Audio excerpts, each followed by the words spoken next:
خداوند یسوع مسیح کے خوبصورت اور جلالی نام میں آپ سب کی خدمت میں سلام عرض کرتا ہوں اور شکر گزار ہوں خداوند قادر مطلق خدا کا جس نے ہمیں فضل بخشا ہے کہ آج اس کی حضوری میں ہم جھک سکیں۔ آج ہم مکاشفہ کی کتاب میں سے خدا کا کلام سیکھیں گے، لیکن اس سے پہلے کہ آپ مکاشفہ کی کتاب کو کھولیں، مکاشفہ کی کتاب کے بارے میں 5 باتیں ہمیشہ یاد رکھنے والی ہیں، ان کو غور کے ساتھ یاد کر لیجیے۔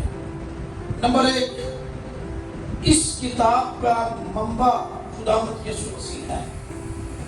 اس کتاب کا منبع کون ہے؟ خداوند یسوع مسیح۔ نمبر 2، جو کچھ اس کتاب میں لکھا ہے یہ سچ اور برحق ہے۔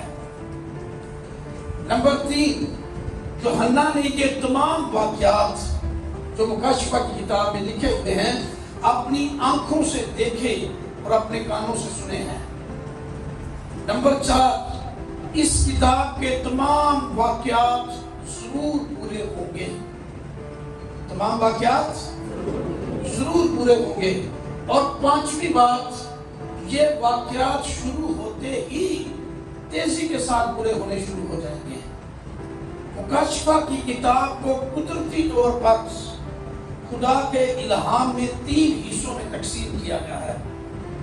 پہلا حصہ پہلے باب سے لے کر تیسرے باب تک ہے اور یہ کلیسیائی زمانہ ہے۔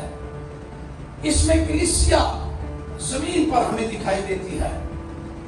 چوتھے باب سے لے کر 18ویں باب تک یہ مصیبتوں کا زمانہ، اس سے ٹروبلیشن پیریڈ کہا جاتا ہے، اور اس میں 7 مہریں کھلے گی، 7 نرسنگے پھونکے جائیں گے، 7 قحط کے پیالے لے لے جائیں گے، 7 آفتیں نازل ہوں گی۔ اور تیسرا حصہ مکاشفہ کی کتاب کے 19ویں باب سے 22ویں باب تک چلتا ہے۔ یہ مستقبل کی جلالی چیزوں کا زمانہ ہے۔ خدا نے ہمیں فیوچر ہمارا دکھایا ایمانداروں کا، کہ مستقبل میں کتنی جلالی چیزیں، جلالی نظارے ان کے لیے منتظر ہیں۔ آؤ بائبل مقدس کو کھولیں اور ہم پہلے حصے میں سے جو کلیسیائی زمانہ ہے مکاشفہ کی کتاب کا 2 باب نکالیں۔ اس کی 8ویں آیت سے 11ویں آیت تک خدا کا کلام سنیں گے۔ مکاشفہ کی کتاب باب نمبر 2 8 سے 11۔ اور سمرنا کی کلیسیا کے فرشتے کو یہ لکھ کہ جو اول و آخر ہے اور جو مر گیا تھا اور زندہ ہوا، وہ یہ فرماتا ہے کہ میں تیری مصیبت اور تیری غریبی کو جانتا ہوں۔ میں تیری مصیبت اور تیری غریبی کو جانتا ہوں، مگر تو دولت مند ہے۔ کون ہے؟ دولت مند۔